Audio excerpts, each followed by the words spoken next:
Assalamualaikum warahmatullahi wabarakatuh. Perkenalkan, kami kelompok 3A dari Prodi Pendidikan Bisnis. Eh, Kami akan membahas materi tentang manajemen peserta didik. Untuk anggota kami ada Aditya Ramdhani dengan NIM 2301556, lalu ada Rama Kamandaka dengan NIM 2209055, dan saya sendiri Renata Aziz Hidayat dengan NIM 2311244. Untuk materi-materi yang kita bahas, yang pertama ada definisi dari manajemen peserta didik, lalu ada tujuan dan fungsinya. Yang ketiga ada peranan, yang keempat ada prinsip, yang kelima ada pendekatan, yang keenam ada kegiatan dari manajemen peserta didik tersebut, dan yang ketujuh adalah layanan khusus. Untuk definisi akan dijelaskan oleh saya. Yang pertama ada dari Asar Langgulung yang menyatakan manajemen peserta didik merupakan suatu proses perencanaan, pengorganisasian, kepemimpinan, pengawasan, dan penilaian kegiatan-kegiatan belajar di sekolah untuk mencapai tujuan pendidikan yang telah ditetapkan. Lalu ada Suryanto yang menyatakan manajemen peserta didik merupakan upaya pengaturan dan pengelolaan peserta didik dalam kegiatan pembelajaran dengan memanfaatkan sumber daya yang ada secara efektif dan efisien. Dan yang terakhir adalah dari Hussein Umar. Manajemen peserta didik merupakan proses pengelolaan peserta didik secara terencana, teratur, terpadu, dan berkesinambungan untuk mencapai tujuan pendidikan secara optimal. Nah, setelah dari definisi-definisi tersebut, kita kelompok 3 sudah menyimpulkan untuk manajemen peserta didik merupakan suatu kegiatan yang bertujuan untuk mencapai target pendidikan yang optimal melalui proses kepemimpinan, pengawasan, dan pengorganisasian. Selanjutnya ada tujuan manajemen peserta didik yang akan dipaparkan oleh teman saya. Baik, di sini ada tujuan manajemen peserta didik, yaitu manajemen peserta didik bertujuan untuk mengelola dan mengatur berbagai kegiatan yang berkaitan dengan siswa guna mendukung kelancaran proses pembelajaran serta menciptakan lingkungan sekolah yang kondusif. Hal ini diharapkan dapat memberikan kontribusi terhadap pencapaian tujuan pembelajaran secara efektif dan efisien. Menurut Mustari 2014, tujuan dari manajemen peserta didik ini adalah sebagai sarana bagi siswa untuk mengembangkan diri secara optimal, baik secara individualis, aspek sosial, aspirasi, kebutuhan, maupun potensi lainnya. Sementara itu, tujuan khususnya manajemen peserta didik itu ada 4 bagian. Yang pertama, meningkatkan pengetahuan, keterampilan, dan kemampuan psikomotorik siswa. Yang kedua, mengarahkan dan mengembangkan kecerdasan, bakat, serta minat siswa. Yang ketiga, memenuhi aspirasi, harapan, dan kebutuhan siswa. Dan yang terakhir, dengan tercapainya tujuan pada poin 1, 2, 3, diharapkan siswa dapat mencapai kebahagiaan dan kesejahteraan hidup, sehingga mereka dapat belajar dengan baik dan meraih cita-cita mereka.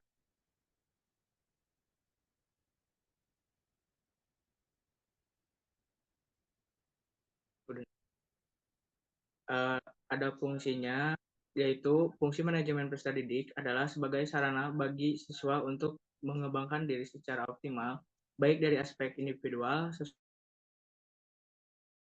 sisi lainnya.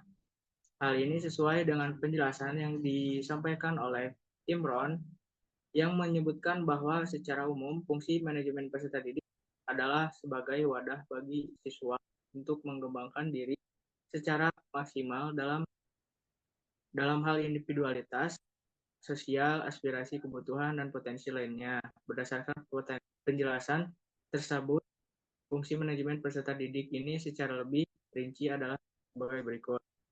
Yang pertama, fungsi terkait pengembangan individualis siswa, membantu mereka mengembangkan potensi seperti kecerdasan, bakat, dan kemampuan lain tanpa hambatan.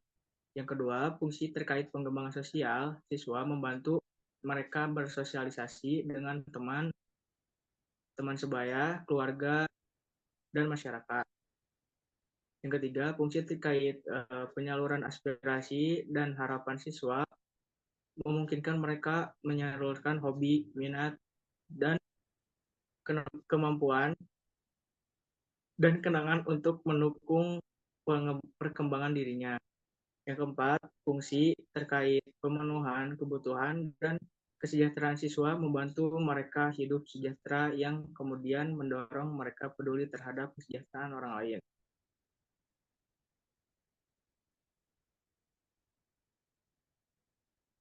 Dan di sini ada peranannya, yaitu satu perencanaan, yaitu mengatur jadwal, tujuan pembelajaran, dan sumber daya untuk menciptakan lingkungan belajar yang terstruktur. Yang kedua, yaitu ada pengorganisasian, yaitu menyampaikan peserta didik dalam kelas atau kelompok untuk menunjukkan pengajar yang tepat dan pengelolaan kurikulum agar semua elemen mendukung proses belajar. Yang ketiga yaitu ada pengarahan, pembimbing peserta didik ini untuk mencapai tujuan akademis dan karakter serta memantau proses belajar untuk mengatasi hambatan. Yang keempat, ada motivasi, yaitu memberikan motivasi agar peserta didik ini semangat belajar melalui umpan balik positif siswa, penghargaan, atau suasana belajar yang menyenangkan. Yang kelima, ada evaluasi, yaitu mengukur kemajuan belajar melalui tes atau observasi untuk memberikan umpan balik guna pengembangan lebih lanjut. Yang keenam dan terakhir, ada disiplin, menjaga disiplin dengan menerapkan aturan yang adil dan menangani perilaku tidak sesuai. Selanjutnya akan dilanjutkan oleh Rama Kamanaka.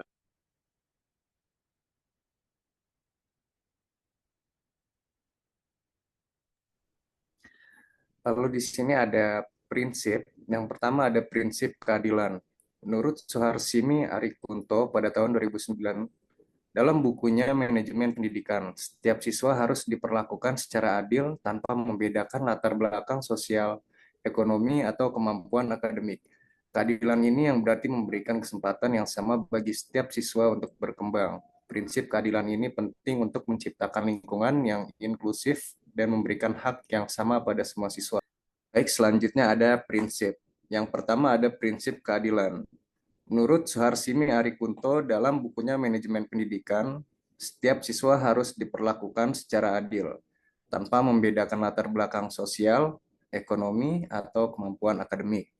Keadilan ini berarti memberikan kesempatan yang sama bagi setiap siswa untuk berkembang. Prinsip keadilan ini penting untuk menciptakan lingkungan yang inklusif dan memberikan hak yang sama pada semua siswa. Dan yang kedua ada prinsip demokrasi.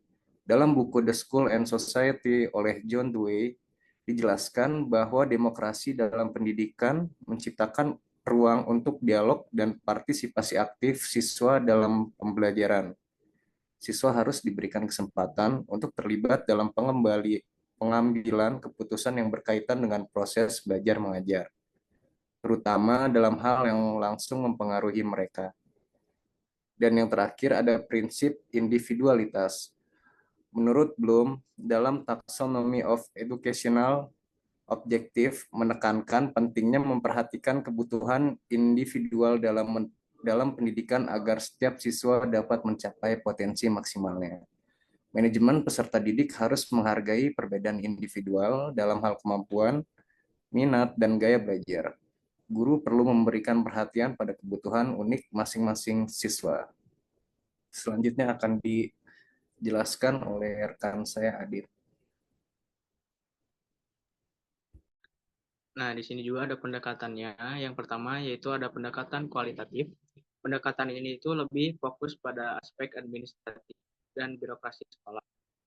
Peserta didik diharapkan untuk memenuhi berbagai tuntutan dan harapan dari sekolah tempat mereka belajar.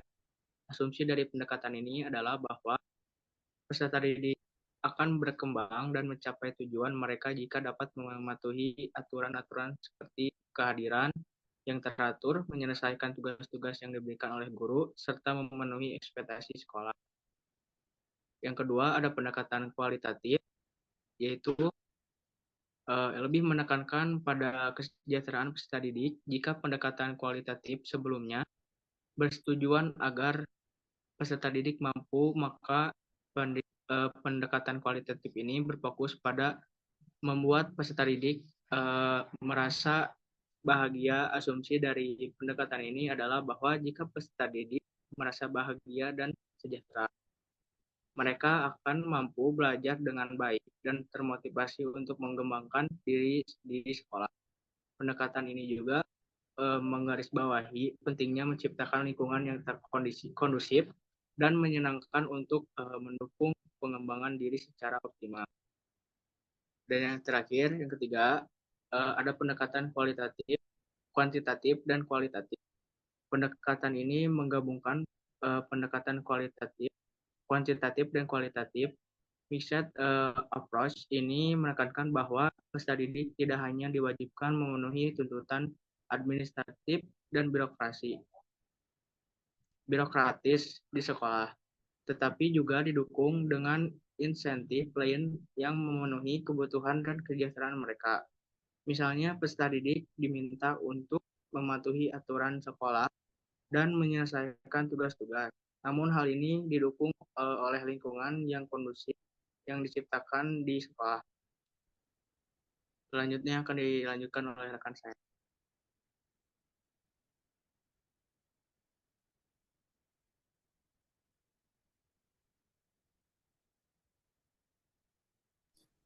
Baik, di sini ada kegiatan manajemen peserta didik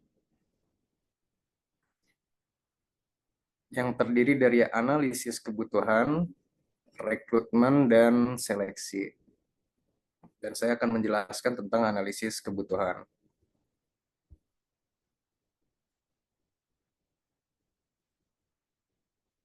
Analisis kebutuhan peserta didik adalah proses sistematis untuk mengidentifikasi kebutuhan akademik, sosial, emosional, dan fisik siswa guna merancang program pendidikan yang dapat memenuhi kebutuhan tersebut. Berikut adalah beberapa langkah dan prinsip utama dalam analisis kebutuhan peserta didik. Yang pertama adalah identifikasi profil peserta didik. Menurut Nana Sujana, dalam dasar-dasar proses belajar mengajar, mengidentifikasi profil siswa termasuk karakteristik usia, latar belakang keluarga, kemampuan akademik, minat, dan bakat.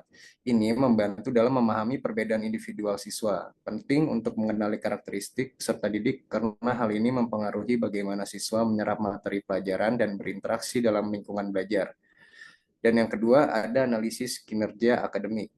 Menurut Benjamin, dalam Taxonomy of Educational Objective, data prestasi akademik seperti nilai ujian, laporan kemajuan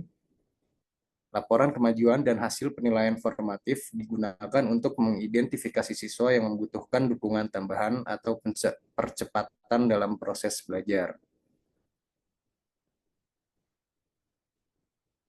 Next. Dan selanjutnya ada rekrutmen peserta didik. Rekrutmen peserta didik adalah proses yang dilakukan oleh lembaga pendidikan untuk menarik calon siswa yang sesuai dengan tujuan dan karakteristik lembaga tersebut. Dan berikut adalah dua penjelasan tentang rekrutmen peserta didik. Yang pertama adalah identifikasi kebutuhan dan sasaran rekrutmen. Menurut Nana Fatah, dalam manajemen berbasis sekolah tahap pertama, dalam rekrutmen peserta didik adalah mengidentifikasi kebutuhan sekolah atau lembaga pendidikan terkait jumlah siswa yang akan diterima serta karakteristik siswa yang diinginkan. Dan yang kedua, promosi dan pemasaran lembaga pendidikan. Menurut Philip Kotler dalam marketing manajemen menjelaskan bahwa strategi pemasaran yang efektif harus fokus pada segmentasi pasar dan menciptakan daya tarik yang sesuai dengan kebutuhan calon peserta didik dan orang tua. Lembaga pendidikan perlu mempromosikan program, fasilitas, dan keunggulan mereka pada calon siswa dan orang tua. Promosi ini bisa dilakukan melalui media sosial, brosur, iklan, seminar, dan kunjungan langsung ke komunitas. Next. Ada seleksi peserta didik. Adalah proses yang dilakukan oleh lembaga pendidikan untuk menilai dan memilih calon siswa berdasarkan kriteria tertentu. Berikut adalah penjelasan mengenai seleksi peserta didik. Yang pertama, ada penetapan kriteria seleksi. Menurut Suharsini Arikunto, dalam dasar-dasar evaluasi pendidikan langkah pertama dalam proses seleksi peserta didik adalah menetapkan kriteria yang jelas, seperti prestasi akademik, tes keterampilan, bakat, serta kriteria khusus lainnya. Kriteria ini harus sesuai dengan tujuan pendidikan lembaga. Dan yang kedua, wawancara seleksi. Menurut Nana Sujana, dalam dasar-dasar proses belajar mengajar, selain wawancara, sering digunakan untuk menilai kepribadian, motivasi, dan kemampuan komunikasi calon peserta didik. Wawancara ini bisa dilakukan oleh guru, kepala sekolah, atau psikolog. Next. Dan di sini ada orientasi peserta didik. Manajemen peserta didik melibatkan beberapa kegiatan yang bertujuan untuk mengelola peserta didik selama mereka menempuh pendidikan. Berikut adalah penjelasan mengenai kegiatan manajemen peserta didik. Menurut Mulyasa, dalam manajemen pendidikan orientasi merupakan kegiatan awal yang diberikan kepada peserta didik baru untuk mengenalkan mereka pada lingkungan sekolah, aturan-aturan, program pembelajaran, serta fasilitas yang tersedia. Contoh kegiatan adalah pengenalan kurikulum, pengenalan guru dan staf sekolah, serta kegiatan sosial seperti permainan kelompok untuk membangun kebersamaan. Next. Dan ada penempatan peserta didik. Menurut Nana Sujana, dalam dasar-dasar proses belajar mengajar, penempatan peserta didik adalah kegiatan untuk menentukan kelas atau kelompok belajar yang sesuai dengan karakteristik, minat, dan kemampuan siswa. Contoh kegiatannya adalah tes penempatan awal, pengelompokan berdasarkan minat, seperti kelas IPA, IPS, atau bahasa, dan penyesuaian jumlah siswa per kelas untuk efektivitas pembelajaran. Dan ada pembinaan peserta didik. Dalam manajemen berbasis sekolah oleh Nanang Fatah, pembinaan adalah proses pendampingan yang bertujuan untuk mengembangkan potensi peserta didik secara akademik, sosial, dan emosional.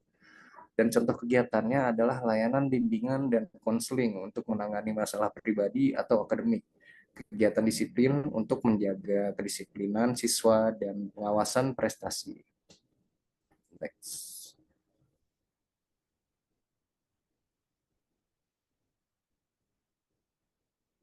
Dan ada pengembang peserta didik.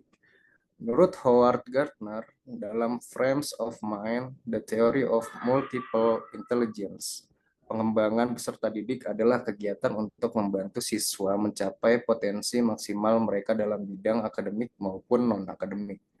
Program ini meliputi pengayaan, akselerasi, serta pengembangan bakat dan minat melalui program-program khusus. Dan contoh kegiatannya ada program akselerasi untuk siswa berbakat, pengembangan bakat melalui kegiatan seni atau olahraga, dan bimbingan Olimpiade Sains untuk siswa yang berprestasi di bidang akademik. Dan slide selanjutnya akan dilanjutkan oleh teman saya, Renata Aziz. Lalu selanjutnya adalah pencatatan dan pelaporan. Menurut Wahyu nih, tahun 2018, pencatatan dan pelaporan yang sistematis dalam manajemen peserta didik juga berperan penting dalam menjaga transparansi dan akuntabilitas di lingkungan pendidikan, memastikan semua informasi tentang siswa terdokumentasi dengan baik dan dapat diakses saat diperlukan. Pencatatan dan pelaporan merupakan komponen penting dalam manajemen peserta didik yang berfungsi untuk memantau perkembangan, pencapaian, serta kehadiran siswa. Pencatatan melibatkan pengumpulan data pribadi, hasil akademik, dan aktivitas siswa, sedangkan pelaporan berperan dalam menyampaikan informasi tersebut kepada orang tua, didik, serta pihak berwenang yang relevan. Media pencatatan yang umum digunakan meliputi buku rapor, buku induk siswa, serta daftar nilai. Lalu kegiatan terakhir yang kita semua tunggu-tunggu adalah kelulusan alumni, yaitu tahap di mana kelulusan menjadi penanda pencapaian keberhasilan pendidikan, sehingga manajemen peserta didik harus memastikan bahwa aspek akademik, administrasi, serta kesiapan psikologis dan keterampilan siswa terkoordinasi dengan baik agar mereka dapat menyelesaikan studi dengan tepat waktu. Pasca kelulusan, manajemen peserta didik memiliki tanggung jawab untuk memelihara hubungan dengan alumni. yang dapat berkontribusi pada institusi atau generasi penerus melalui dukungan finansial, jaringan profesional, serta pembagian pengalaman. Kayak bisa dilihat di gambar ini ada acara kelulusan di Penbis, itu Bigre. Nah, selanjutnya, ini ada opini kami mengenai kegiatan peserta didik. Menurut kami, kegiatan manajemen peserta didik tidak hanya berkaitan dengan administrasi dan aspek akademik, tetapi juga mencakup pengembangan karakter, keterampilan sosial, dan kesejahteraan emosional siswa. Manajemen peserta didik akan berdampak positif tidak hanya pada individu siswa, tetapi juga pada kualitas pendidikan secara keseluruhan dan masa depan masyarakat. Lalu ada layanan khusus. Lalu sebagai contoh, untuk layanan khusus itu pertama ada BK. Layanan BK berfungsi untuk membantu siswa dalam mengatasi masalah pribadi, akademik, dan sosial. Selanjutnya ada perpustakaan yang menyediakan akses ke sumber daya informasi yang penting untuk menunjang pembelajaran siswa. Selanjutnya ada kantin, yaitu layanan yang berperan dalam menyediakan makanan dan minuman sehat bagi siswa, serta tempat untuk siswa bersosialisasi. Selanjutnya adalah layanan kesehatan, yaitu mencakup pemeriksaan kesehatan, imunisasi, dan penanganan masalah kesehatan yang mungkin mempengaruhi proses belajar. Lalu ada asrama, itu layanan yang memberikan tempat tinggal bagi siswa yang berasal dari daerah jauh. Dan yang terakhir adalah layanan transportasi, yang memastikan aksesibilitas bagi siswa yang tinggal jauh dari sekolah. Lalu ada opini mengenai layanan khusus dari kami, kelompok 3. Menurut kami, layanan khusus dalam manajemen peserta didik sangat penting untuk menciptakan lingkungan belajar yang inklusif dan mendukung kebutuhan beragam siswa. Layanan khusus dalam manajemen peserta didik tidak hanya membantu siswa dalam aspek akademik, tapi juga berkontribusi pada pengembangan karakter, keterampilan sosial, dan kesehatan mental mereka. Mungkin begitu saja yang bisa kami paparkan. Maaf bila ada salah-salah kata atau kata-kata yang tidak enak. Bila ada yang mau bertanya, boleh langsung tanya aja di kolom komentar. Terima kasih. Wassalamualaikum warahmatullahi wabarakatuh.